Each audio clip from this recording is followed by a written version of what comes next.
چې دا غزوه احزاب د یو يهودي سازش او هغه دا جوړ کړو چې دا غنم حوی ابن اخطب نه د بنو نذیر سره وو چې کله د مدینه منورې نه جلا وطن شو نو د لال مکی ته په مشرکین پسې او هغه ته ویل ویزه تمام عرب راټولوما او دا پیغمبر ستاسو دشمن دی او زمام دشمن دی زه تمام عرب یو ځای کوم او راځي چې په مدینه منوره حمله وکړو دوی د یړه تبا کو حوی ابن اخطب دا سازش جوړ کو نو دا حوی ابن اخطب بنو نذیر چې کوم يهود دوی پخپل شو د مکه چې کوم مشرکین او د ابو سفیان د ټیم کې مسلمان شوه نه او د په مشرۍ کې او دارنګ بنو غطفان کومه قبیله چې د بدمعشان او د مدینه او د مکه مکرمه په منځ کې پاتې کړه دایم د ځان سره مرګري کړل او بنو قریظه چې کوم مدینه منوره کې دن فاتح کېدل دایم د ځان سره مرګري کړو اصل کې تاسو ته د غزوه بنو قریظه پس منظر بیانوم چې دا غزوه ولې شوې ده لزر لخرو دوی په مدینه منوره باندې حمله وکړه د کفارو وزر لخر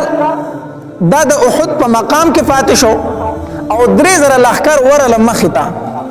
نو چې مخه ته ورلو نه الته خندق کو نو دوی ورستو سوال جواب کو راځي ما ځکه چې مسلمانانو لار بند کړی مدینه منورې ته تاسو ما راځي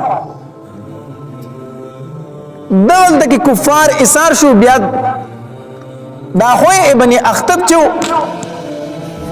دا ابو سفیان ته ویلو وی بنو قریظه چې کوم مدینه منوره کې زمون يهود پاتې کېږي هغه در سره زمرګري کوما دا بنو قریظه په مدینه منوره کې فاتح کېدل د دوی او د نبی علیہ السلام په مابین کې د جنگ بندۍ معاهده شوی و نبی علیہ الصلوۃ والسلام ورته ویلو تاسو به موږ سره جنگ نه کوئ موږ بس تاسو سره جنگ نه کوو تاسو به زمون خلاف د چا سره نه ودرېږئ موږ بس تاسو خلاف د چا سره نه ودرېږو د مسلمانانو د بنو قریظه د معاهده په خپل منځ کې شوی و خدا حوی ابن اخطب يهودي چې راغی د لار په بنو قریظه پسې ځکه ابو سفیان ورته وی تا خو چې د مدینه منورې يهود موږ سره ملګری دي نو کم دی ورشه وسره ولا کنه نو دا حوی ابن اخطب ورغه د بنو قریظه پسې د بنو قریظه چې کم سردار او کعب ابن اسد هغه چې د حوی ابن اخطب ولې د دروازې د کلا بند کړه نو د حوی ابن اخطب ورته دروازه کوله او کما تاسو سره سوال جواب دی نو هغه ورته د نه وي ته ما تاسو خو ته ما ته چې د مسلمانانو سره جنگ وکړه او زر مسلمانانو سره جنگ ځکه نشم کولای چې زمونږ او داغه په مابین کې د جنگ بندۍ معاهده شوې ده زه داغه سره جنگ نشم کولای بهرحال د ورته ډیر لګوي دا دروازه خو کولاو کا چې دروازه ورته کولاو کړه نو د حوی ابن اخطب د کعب ابن اسد ته وی ما تمام عرب را جمع کړي لزر لخر میرا وسته ده زه دا پیغمبر او دالغ غونته مسلمانان ختمو ما تاسو سره مرګتیاو کې مسلمانان اسی ختميږي نو تاسو په کې می سو شي کو تاسو سره مرګري نشه پس پینه ډاګه پاتې شي مسلمانان ځاسي ختمو ما نو دا کعب ابن اسد خبرو کې را وسره وستو د دورته ټیک د زدي مرګره ما زدي مرګره د نبی رسول سره چې کومه د جنگ بندۍ معاهده کړې واغې سکړه پرې کړه ماته کړه نبی رسول الله یو درې صحابه پسې ورولېګل تاسو معلومات وکړي چې دا خبره ټیک ده بنو قریظه ورشته معاهده ماته کړې کوزي یو خبر چلیږي درې صحابه کرام لاړو د کعب ابن اسد سره ملو شو د بنو قریظه چې کم سردار او غړ بړ وشو سلام کلام شو کعب ابن اسد ته ویل څنګه راغلی هغه ورته مو خو دې سره راغلی چې ستاسو د نبی رسول الله والسلام سره د جنگ بندۍ معاهده ده نو مو خبر شیو چې هغه معاهده تا ما تکړی ده نو دا کعب ابن اسد ته د څه معاهده زما ستاسو سره د څه معاهده ده زه خبروم نه د معاهده نه زما د مخ کې نم دشمنان وای اوس مم دشمنان یې او زبر سره جنگيګه ما ستاسو سره کله معاهده کړی دي د معاهده نه بالکل منکر شو چې منکر یو صحابه کرام ډیر زیات خپه شو را له واپس نبی علیہ الصلوۃ والسلام لره په اشاره کې فوق نبی رسول الله زکه چې کوم معاهده ما تکړی ما ته بخکار خبره نه کوي ما په اشاره پوه کې زکه چې صحابه کرام خفه نشي زکه چې دلته کې لزر لخر د بار راغلي دي او د مدینه منوره کې را باندې دوی دشمنان شي دوی را باندې حمله وکړي نو صحابه کرام مو چې مو خوګیر شو نبی رسول الله ښکار به اظهار نه کوي هغه چیرې له داسې غونته اشاره ورکړه چې نبی علیہ الصلوۃ والسلام پوه شو چې او هغه معاهده سره کړی دا ما تکړه. نبی اسلام ډیر سخت خپه شو. بهر حال هغه ټول تفصیل درته ما ذکر کړي مخکې. خدا درته دی بنو قریظه چې کوم غزا و دغه پس منظر می درته ذکر کاو چې دا غزا د بنو قریظه سره ولې شوې ده. دوی د نبی رسول الله سره غدر او خیانت کړي دي. د دې سره ځکه دا غزا شوه. چې کله غزوه خندق ختم شو نبی علیه الصلاۃ والسلام سحر ټیم وو د خپل صحابه کرامو سره روان شو مدینه منوره ته واپس لاړو. چې کله واپس لاړو داسې ماسپخین ټیم وو ماسپخین ټیم وو نبی علیه الصلاۃ والسلام له جبرئیل علیه السلام راغی او جبرئیل علیه السلام اسلحه چولې ده. وی د الله پاک پیغمبر تا او ستا صحابه کرامو اسلحه کی خو دي. نبی علیہ الصلوۃ والسلام ورته فرمایل وی او مخ اسلحه کی خودله. نو ما زما پرشتو خو اسلحه نه دی خي. تاسو اسلحه کی خو ما زما پرشتو اسلحه نه دی خي. زموږ چې کوم ملګری پرشتي دي. نبی علیہ الصلوۃ والسلام ورته فرمایل وی ولي سکول غواړي. جبرئیل علیہ الصلوۃ والسلام ورته فرمایل وی په بنو قریظه باندې حمله کول دي. په بنو قریظه باندې سکول دي حمله کول دي. نبی علیہ الصلوۃ والسلام ورته فرمایي جبرئیل زما صحابه کرام ستړي دي. زما صحابه کرام ستړي دي اوس د جنگ رالو سارو. جبرئیل علیہ الصلوۃ والسلام ورته فرمایي هغه زما کار دی. هغه زما کار دی. تری ملګری تیار کا بنو قریظه ته ځان را رسوي او زه در نمخ کې لاړم. جبرئیل علیہ الصلوۃ والسلام ورته فرمایي زه در نمخ کې لاړم. انس رضی الله تعالی عنہ فرمایي وی د جبرئیل علیہ الصلوۃ والسلام او داغه سره چې کمی پرشتي وي وی د بنی غنم کوچه بنی غنم دا یو علاقه ده. وی داغه ګرد غبار هغه دوړي وسم ماته یاد دي د سترګو مخ کې دي چې مونږ کتل چې هغه میدان د دوړو ډک شو. سخکاریدل نه خو جبرئیل السلام چې کله نبی علیہ السلام ته فرمایل وی زه بنو قریظه ته ورلم او تاسو را پسې راځئ. وی موږ هغه میدان ته کتل چې کوچه بنی غنم د دوړو ډک شو. دا پرشتي لاړې هغه اسونه چې کوم هغه د خوري داسې اوچته کړې په بارا. وی نبی علیہ الصلوۃ والسلام فرمایل خپل صحابه کرامو ته ماسپخین نه بعد ټیمو نبی علیہ الصلوۃ والسلام ورته فرمایل وی یو تن به منځ د مازیګر نه کوي مگر بنو قریظه کې. د مازیګر منځ به نه کوي مگر چرته بنو قریظه کې به د مازیګر منځ کو. او نبی علیہ الصلوۃ والسلام علی رضی الله تعالی عنہ جنډه ورکړه علی دا تواله او ورځه به بنو قریظه باندې حمله ده. صحابه کرام روان دي اوس پناره کې د مازیګر د مانځه ټیم شو. چې د مازیګر د مانځه ټیم شو په دې کې د صحابه کرام خپل منځ کې اختلاف راغی. بعض وی د مازیګر منځ کو ټیم رانه تیریږي او بعض صحابه کرام ویل وی نه نبی علیہ الصلوۃ والسلام فرمایل چې د مازیګر منځ به کوم ځای کوي په بنو قریظه کې. کوس قضا کېږي کو نه قضا کېږي موږ په بنو قریظه ته ځان رسو. هغه نور صحابه کرام ته فرمایل وی د نبی علیہ السلام مطلب دا چې زر ځان رسوي. دا مطلب نه چې تاسو مونږ قضا کوي خو مقصد دا چې الته کې زر ځان رسوي. بهر حال صحابه کرام دوه ډلې شي. یو ډله داسې وا چې هغه مونږ د مازیګر اونکو. وی نبی علیہ الصلوۃ والسلام مونږ ته ویل دي چې د مازیګر مونږ باندې کوي مگر کوم ځای کې بنو قریظه کې. وی کو د مازیګر مونږ قضا کېږي قضا دي شو مونږ بنو قریظه ته ځان رسو. بل ډلې نه د نبی علیہ السلام مطلب دا چې تاسو به منډه ځل ته زر ځان رسوي. مونږ خو د مازیګر مونږ کو نو هغه د مازیګر مونږ په لار کې وکړو بیا روان شو. الته کې نبی رسول الله صلی الله بیا په خپل اورسېدو دا واقعه ته ذکر شو. د الله پاک پیغمبر بعضی صحابه کرام مونږ د مازیګر نه کړو بعضو کړي دي. نبی علیہ الصلوۃ والسلام د اچا نه خپه نشو. دوړو ته تاسو خ کړی دي ځکه چې دوړو د نبی علیہ الصلوۃ والسلام د حکم تعمیل کړی دي. دوړو د نبی علیہ الصلوۃ والسلام حکم منل دي. خو یوې ډلې د حدیث په ظاهر باندې عمل کو ځکه نبی رسول الله فرمایي چې مازیګر مونږ باندې کوي مگر بنو قریظه کې. بس هغه د حدیث ظاهري الفاظ ته قتل مونږ نه کو چرته ځان ورسو بنو قریظه وتا او د بل ډلې اجتهاد کو. د نبی رسول الله مطلب دا دی چې زر ځان رسوي نو مازیګر مونږ به کو بیا ځان رسو. هغه اجتهاد کو. نبی رسول الله دوه تو فرمایل خو کړی دي د ډلې نه خپا نشو. حافظ ابن قیم رحمه الله فرمایي وی د دوه ډلو کې یوې ډلې دوه ثوابونه حاصل کړو د یوې ډلې یو ثواب حاصل کو. ابن قیم رحم الله فرمایي د دوه ډلو کې یوې ډلې دوه ثواب حاصل کړو او د بلې ډلې یو ثواب حاصل کړو. څنګه وی کومې ډلې چې د حدیث په ظاهر عملو کو چې موږ په لار مونږ نه کو بلکې چرته بزان رسو بنو قریظه ته بزان رسو هغه خو یو ثواب ورته ملو شو چې د نبی رسول الله والسلام د حکم تابعداري وکړه. دغه ثواب ورته ملو شو او د بل ډلې ته دوه ثواب ملو شو. څنګه یو د هغه منځ پابندي هم وکړه چې هغه ته صلات وسطا ویل شوی دی. صلات وسطا ورته ویل شوی دی چې پاغه کې حدیث مبارک کې راځي وي د چانه چې د مازیګر منځ قضا شو ته د اهل عیال او ارسل د هلاک شو ارسل د هلاک شو د دې ډیر زیات احادیث مبارکو کې تاکید راغلی دی نه هغه صلات وسطا د مازیګر منځ هم ادا کو دا یو ثواب شو او د نبی له صلوات والسلام د حکم هم منجزان بنو قریظه او تورسه نو چا چې اجتهاد کړو هغه ته 2 ثواب میلو شو چا چې حدیث په ظاهري الفاظ او عمل کړو هغه ته یو ثواب میلو شو حافظ ابن قیم رحمه الله فرمایي بهرحال نبی علیہ الصلوۃ والسلام په خپل پس ورستو ورسېدو اول خو جنډه چاله ورکړی و علي رضی الله تعالی عنہ لا بیا د بنو قریظه چې کوم سردارو دا کعب ابن اسد هغه چې اولیدل چې مسلمانان رالو او نبی علیہ الصلوۃ والسلام دغه د قلاګانو محاصره تا وکړه ځکه چې څنګه مشرکین مکه واپس لاړل دوی په ځان پته هوته ولګي چې موږ خیانت کړی دی کنه موږ د نبی رسول الله سره دوکه کړی دی کنه ځان خورته معلومه نو څنګه چې کفار د مدینه منورې نه واپس شول دوی په ځان د کلاګانو دروازې بند کړې چې اوس موږ مسلمانان پرې دي نه موږ سره خیانت کړی دی نو چې مسلمانان اولیدل چې راورسېدل نو د دوی چې کم سردار او کعب ابن اسد د خپل يهود راټول کړو وې زه تاسو ته درې خبرې کوم په دې دریو کې یو اومنه نو بچ پشو کومې درې خبرې وته وکړي اول ورته دا خبره وکړه وی راځي چې ټول په دې پیغمبر باندې ایمان راوړو د يهودو چې کوم سردار کعب ابن اسد دوی راځي چې ټول په دې پیغمبر باندې ایمان راوړو وی ما تم پته دا تاسو تم پته چې رښتینی پیغمبر دی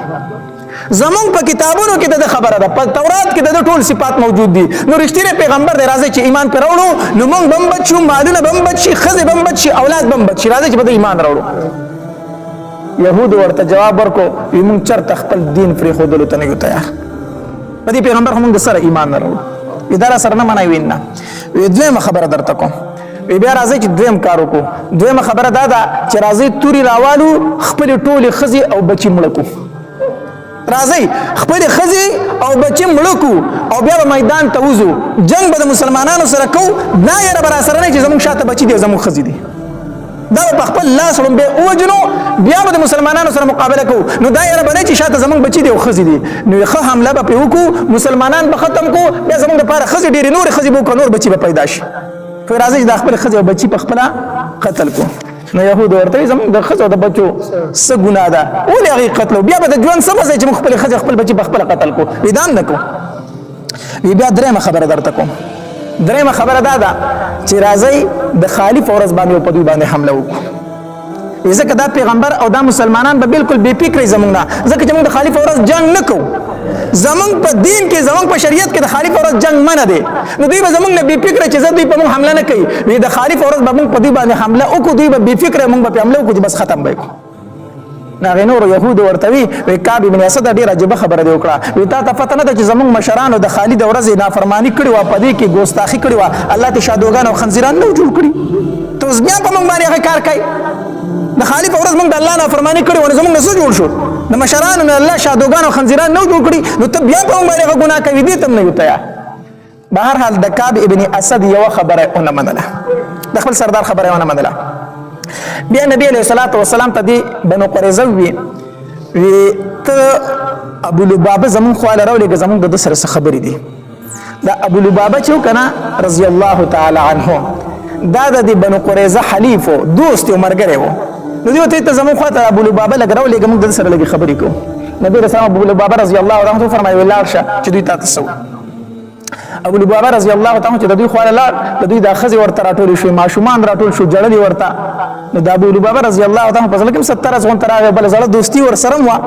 نو د يهودو تاسو کو وی کوم د نبی علیہ الصلوۃ والسلام خبره اونمنو یا اومنو د نبی علیہ السلام څه اراده ده مونږ ته د نبی علیہ الصلوۃ والسلام زمون متعلق څه خیال موږ سره څه کول غواړي نو د ابو لبابه رضی الله تعالی عنہ په خله اسونه ول خدا سي ورته کړی امر یو تعالی سره وکړو چې نبی علیہ السلام خو علالی استاسو د علالول وجه له اراده ده بس داسې ورته کړو چې داسې ورته کړو ډایرک پوه شو چې دا مې څه وکړو دا خو ما د نبی علیہ السلام راز پاش کړو دا مې څه چلو دا خو ما غلطي وکړله دا غزاین چې روان شو کنه د نبی علیہ السلام خو ول دانل ډایرک مسجد نبوي ته او مسجد نبوي ته لاړ او ځاني پستان پورې کلک وتاړو ځانه وتاړو صحابه کرام را له بابا داسه کوم دي پرانځو وی تر هغه پورې به ما نه پرانځه تر سو پورې چې الله معاف کړی دی ما زه الله معاف کړی نه ما او دا قسم یې وخوړو وی د بنو قریظه په ځمکه باندې به د نن نه بعد زه نظر نه لګوم کوم ځای کې چې ما د الله او د الله د رسول سره خیانت کړی دغې ځمکې ته به زه نه ځم او ځان یې پستنه پورې کلک وتړو نبی علیہ السلام خبر شو وی ابو لبابه رضی الله تعالی په مسجد نبوي کې پستنه پورې ځان تړلی دی وی چې زه ځان نه پرانځم تر څو چې نبی علیہ السلام نه پرانستی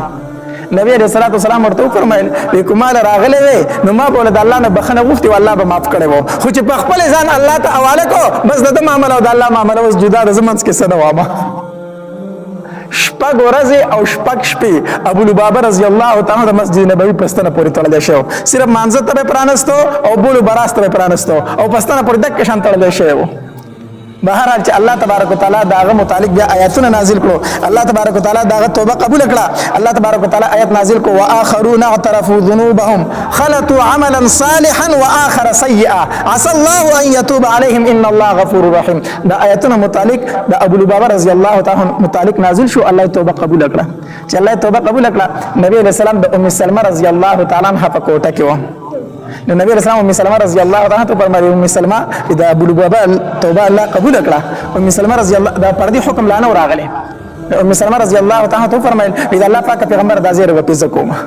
دا زیره په زکوم نو مسجد نبوي ته من کړه وی ابو لبابه الله ستاسو توبه قبول کړه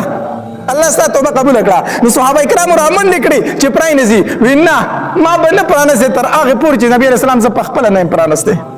نبی رسول الله چې د سحر منځو کو داسې مسکه شولاله ابو لبابه رضی الله تعالی فرانست په خپل لاس مبارک باندې فرانست بهرحال دلته کې نبی علیہ الصلوۃ والسلام ابو لبابه رضی الله تعالی په دغه کار وکړ بیا الله توبه قبول کړه بنو قریظه اخر کې مجبور شو نبی علیہ الصلوۃ والسلام ته فرمایل زمون لمون ته اجازه راکړه چې موږ یو سړی منتخب کوو زمون متعلق فیصله وکړو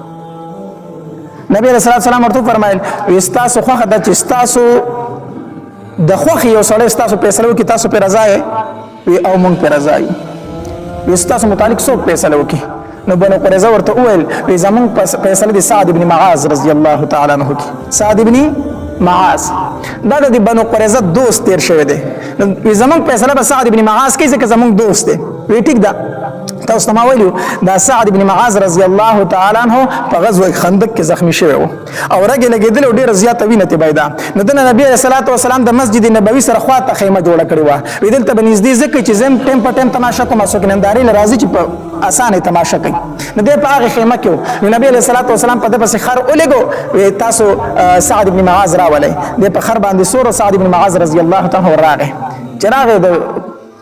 کمزور شو وینه ته ډیره زیاته بيدلې و نبی علیہ الصلوۃ والسلام ورته فرمایل بنو قریظه چې د زمون متعلق فیصله وکړي سعد بن معاذ رضی الله تعالی فرمایل تاسو زره فیصله لپاره منتخب کړئ ما بنو قریظه ورته او مونږ ته منتخب کړئ سعد بن معاذ رضی الله تعالی زما فیصله واورئ څومره چې د دوی جنگجو سړی دي جنگ والے سړی دي دا د ټول قتل کړي شي دا د ټول قتل کړي شي سلور سو کسان دي دا سلور والا قتل کړي شي یو خبره وی دویم دار چې مالونه دي د دوی مالی غنیمت شي مال او جایداد دي مالی غنیمت شي او دریم دا چې بچي او خزي دي وینځي غلامان شي